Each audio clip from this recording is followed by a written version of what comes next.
बारसू रिफायनरीच्या बाजूने बोलताना भाजपचे खासदार नारायण राणेंनी रिफायनरीला विरोध करणाऱ्यांना दम भरलाय। रिफायनरीला विरोध करणारे जिल्ह्यातनं परत जाणार नाहीत, रिफायनरीसाठी मी स्वतः प्रयत्न करणार आहे असं राणे म्हणाले। ते राजापूरमध्ये बोलत होते।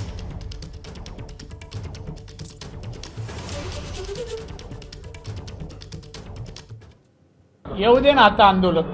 9 तारखेला आझाद नाही ना, तुम्हीच सांगा आम्हाला आंदोलक प्रसिद्धी देणार आहे त्या तुम्ही या। 9 तारखेला आझाद मैदानावर आझाद मैदान काय करायचं, तिकडे डोकं आपटा ना म्हणा, काही 2 दगड नेऊन ठेवतो तिथे। बारसूर सोबत नाणार ते ग्रामस्थ देखील मागणी करतायत।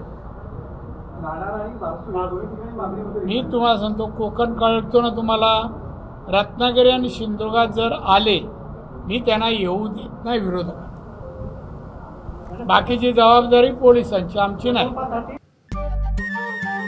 नमस्कार। मन सुद्धा तुझं ही वेगळ्याच प्रकारची मालिका तुम्हा सगळ्यांना खूप आवडली होती। याचा दुसरा सीझन कधी येणार अशी विचारणा झाली। प्रतीक्षा संपली आहे मित्रांनो, येतोय मन सुद्धा तुझाचा दुसरा सीझन। होई मन सुद्धा